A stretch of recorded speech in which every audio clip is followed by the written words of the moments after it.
Segundo bloque de Antes de Dormir. Bueno, como lo decíamos en el bloque anterior, estamos con una eminencia del periodismo deportivo en Córdoba, una persona que hace más de 50 años que se dedica a esto, que, como él suele decir a veces, está detrás de la pelotita, el señor Juan Rodríguez Brizuela. Muchísimas gracias por venir, gracias por estar. Gracias por la invitación. Usted quiere profundizar en muchas cosas porque me he enterado de algunas cuestiones personales, no tanto del trabajo, pero ¿qué pasa con los periodistas que no quieren, sobre todo los que se dedican al periodismo deportivo?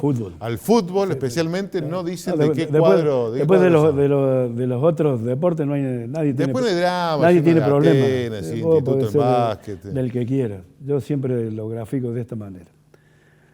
Hace unos días jugaron una competencia, prácticamente una final, tanto Federer con Nadal. Reúnen una multitud. Ahí presente. Había más gente afuera de Wimbledon que la que entraba en el escenario. Y por supuesto, éramos millones viéndolo por televisión. Pero el acontecimiento, el convocante, ¿qué sucede con...? Están jugando una final. ¿Qué sucede con la gente? Digo, cuando la pelota pica adentro, la gente aplaude. Y si pica afuera, la gente aplaude. Porque hay uno que ganó y otro que perdió. No importa si ganó Federer, Nadal, a nadie le importa. El show. Lo importante es el acontecimiento, ¿sí? En el fútbol no. En el fútbol sí importa quién ganó, quién perdió, a verle la cara. Pero no sería más honesto que digan, mira... Como dicen los muchachos los domingos, a ver, poné el 12 a ver qué dice ese gordo de cómo jugamos. Pero bueno, y eso nos ha acompañado toda la vida. Tengo la fortuna de que me han puteado en casi todas las canchas, entonces no hay problema, tenemos... ¿En algún momento la pasaste mal en una cancha? En algunos momentos, sí, pero bueno, ya... Agrevián vino acá y dijo que le gustaba que lo insulten. Dice, me gusta que me insulten porque sé que estoy presente, aparte... No, yo no soy de esas características. Yo creo que él es un hombre muy especial, ¿sí? Está claro eso, ¿no? Él es un tipo muy especial, de un carácter muy especial y además se toma la vida con una filosofía distinta.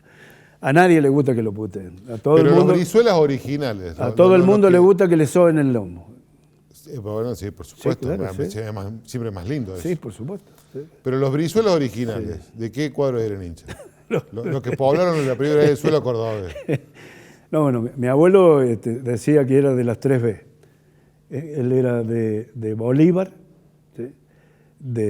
Para quienes no les suena, Bolívar, hay muchos que lo asocian hoy con la serie que está dando Netflix, ¿no? que es la historia de semejante figura política y militar de Sudamérica. Pero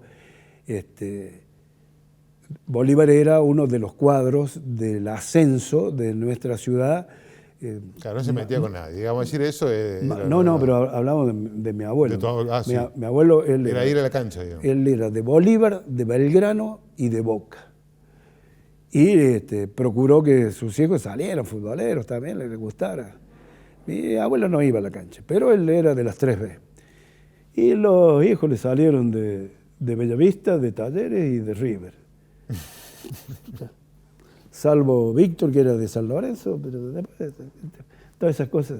Pero también, y probablemente venimos encapsulados desde siempre, en función de que intentamos decir lo que vemos con la mayor transparencia y ecuanimidad, por decirlo de alguna manera. Lo de la imparcialidad, siempre digo imparciales, eran los que fumaba cuando era más chico. Cuando hace una retrospectiva a tus orígenes, puede ser que, no sé si soñabas con ser periodista deportivo, pero que te gustaba mucho la música.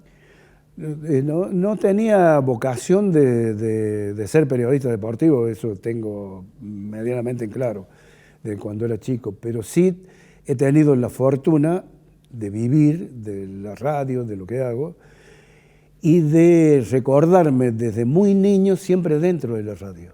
Es decir, yo formaba parte de la radio, pero del lado de adentro. Cuando la única que creyó que yo tenía pasta de artista era mi mamá. Bueno, está bien. Claro. Entonces, Una santa, digamos. Claro. Mi papá me enseñó a leer, mi papá era un crack desde ese punto de vista. Mi viejo enseñaba, él hacía los pizarrones, en mi casa él hacía ¿Vos de todo. tocabas un instrumento o no? Mi mamá me llevó a estudiar piano. ¿Piano? Sí, claro, yo me recibí de maestro de piano. ¿Ah, sí? Sí, sí. ¿Y tenés un piano en tu casa? No, nunca tuve un piano. Y hubo un momento... ¿Ni un órgano, nada? Nada. Hubo un momento, primero que no había ninguna posibilidad para nosotros, un piano. Imposible. Entonces, hubo un instante en que para seguir creciendo, estudiando con el tema del piano, debía tener un piano. Y en mi casa hubieran vendido la casa para comprarme un piano para mí. Y yo con 13 años decidí que no estaba bien. Y ahora cuando ves un piano, ¿te gusta ir a... No. ¿Te sentás? No, me encanta verlo. Te encanta verlo, pero no, nunca más por eso tocaste. te quiero terminar de contar. Entonces, ¿qué sucedió? Para que no tuvieran vocación de querer comprarme un piano, decidí terminar con el estudio. ¿Sí? Y nunca más en la vida me senté a un piano. Nunca más. Ajá. Entonces, yo me recuerdo, de 2, 3, 4 años, recitando, porque mi viejo me enseñaba a memorizar y a leer, entonces recitaba en un programa radial para niños que se hacía en Radio Splendid, que después fue Radio Universidad, en Radio Splendid, ahí en la Galería Muñoz, y lo hacía Doña Tremebunda. Y yo ahí primero recitaba. Después mi mamá me mandó a que aprendiera a bailar criollo.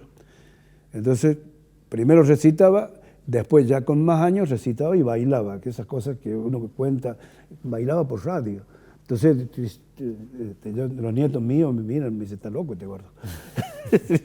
Pero bueno, eso sucedía. Y después llevaba la Tremebunda su show a casi toda la provincia, bueno, y eso era su ganancia. Era un programa extraordinario para niños en aquella época, estamos hablando del 50. ¿Sí? ¿Y ahí cómo saltas a tiracable del... Bueno, después de eso comienza el tema del piano. Y con 10, 11, 12, 13 años fui a LB2 a todos los programas infantiles a tocar el piano. Sí. Y cuando decido que no, dejo de pertenecer, de estar dentro de la radio.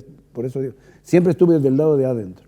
Y volví cuando tenía 16 años a darle una mano a uno de mis primos, que me dijo, vení, ayúdame, que estamos trabajando ahí con el tío Víctor, vamos a transmitir más partidos, qué sé yo. Bueno, la cuestión es que a partir de ahí comencé a participar, primero como decimos, como tiro a cable, como ayudante, como se comienza en la mayoría de estas cosas. Uh-huh.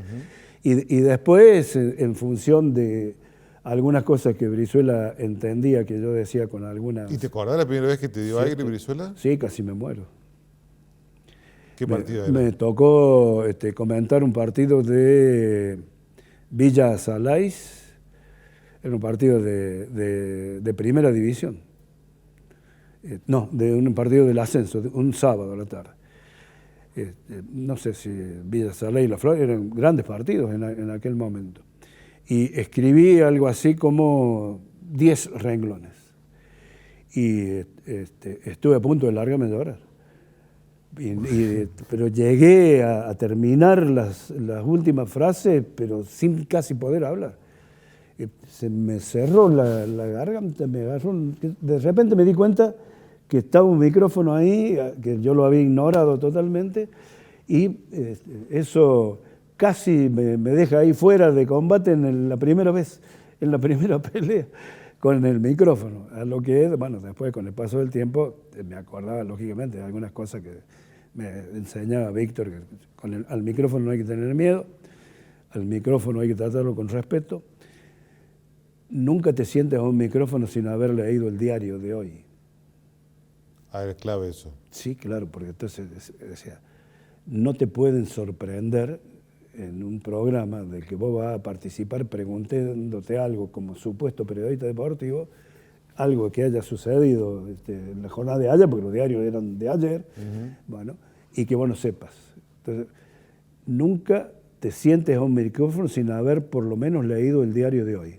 Y además de eso, vos agarrás la voz del interior de los domingos, ¿sí? Y te dedicás a leerla durante toda la semana, así vas a aprender a hablar. Y, bueno, y después de eso... Cuando la voz del interior se escribía... Claro, se escribía bien. Cuando la escribían realmente próceres del periodismo. ¿Y dónde sale la frase el diario informe de hoy? Eso, porque yo, la mayoría... léelo, pero no me traiga esas noticias, digamos. Claro. Actualizame. La mayoría de los informativistas deportivos durante muchísimo tiempo hacían toda su participación deportiva leyendo el diario. Entonces leían las noticias del diario porque no tenían otro modo de encauzar, no había otra manera de poder lograr noticias locales, ¿sí?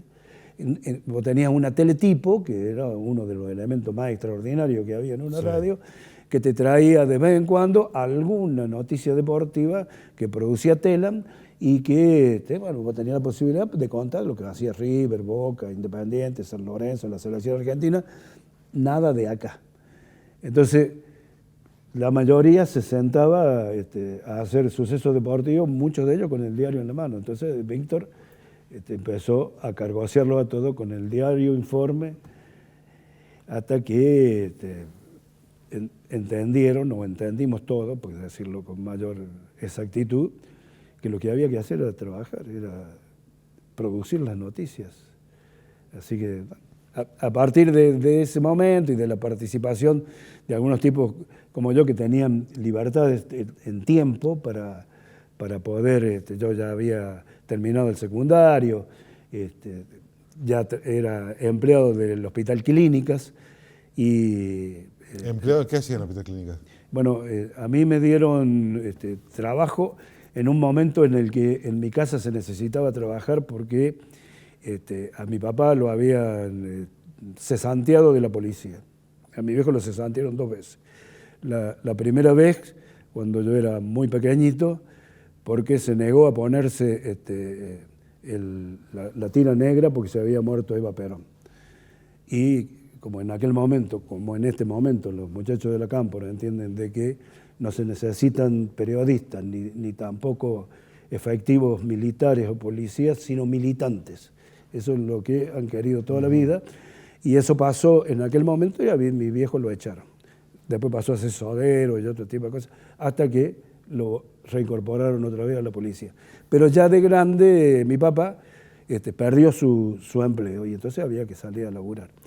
Mi mamá, que era una militante radical como toda mi familia y como mi abuela, digo yo, el único premio que tuvo mi abuela como creadora prácticamente del Partido Radical en Córdoba es que cuando se murió, a ella la velaron en la Casa Radical. Solamente a Ilia y a ella la velaron en la Casa Radical. Te da una idea de la dimensión de lo que era mi abuela, lo que representaba para el Partido Radical. ¿Qué le dio el radicalismo a mi abuela? Un puesto de portera. De portera. Hoy son millonarios todos los militantes de los partidos políticos. A mi abuela le dieron un puesto de portera. ¿Qué pasó con ese puesto de portera? Cuando mi abuela no pudo trabajar más, se lo heredó mi mamá. Y bueno, ese tipo de cosas son las que por ahí nos han acomodado un poco en el acontecimiento con el que fuimos creciendo. Y mi vieja, que era portera de la escuela Irigoyen, tenía una amistad con uno de los muchachos que manejaban en el colegio, ¿sí? Y ese hombre, muy joven, él era hijo del director del Hospital Clínica. Y mi mamá le comentó la situación. Y yo había terminado el secundario. ¿Qué le hacía ahí? ¿Qué es lo que hacía? ¿Qué fuiste a hacer? Bueno, te cuento. Yo había terminado el secundario. Tenía la vocación de querer ser médico. Bueno, este hombre habló con su papá. Y su papá me mandó a llamar a mí. Y él me atendió y me dijo, no tengo nada para usted. Y le dije, ¿para qué me hizo venir? Claro. Y me dice, lo que sucede es que me dicen que usted quiere ser médico. Sí, esa es una posibilidad. Pero lo que necesitamos nosotros ahora es que yo trabaje y que se genere una moneda para mi casa. Y me dijo, yo lo único que le puedo ofrecer es un puesto de peón de patio o de peón de cocina. O sea, me dice, no tengo un trabajo para usted. No, le digo, tiene dos. Yo necesito el laburo. Así que ingresé como peón de cocina en el Hospital Clínica y trabajé ahí durante un par de años. Después me trasladaron como peón a algunas de las salas y en un momento dado al laboratorio central del hospital, Bien. donde yo ingresé como un peón y me fui como jefe de un departamento que se había creado en un momento, que era el departamento de drogas del laboratorio central. Muchísimas gracias, Juan, muchas gracias por venir, muy amable por sumarte a esto, por tu tiempo. Sé que tenés que viajar ahora, así que te dejamos libre y que lo disfrutes muchísimo. Bueno, ¿Estamos? Muchas gracias. Muchas gracias. Bueno, nosotros nos vamos hasta la semana que viene, nos vamos a reencontrar acá y ojalá la pasemos tan bien como hoy. Chao, hasta luego.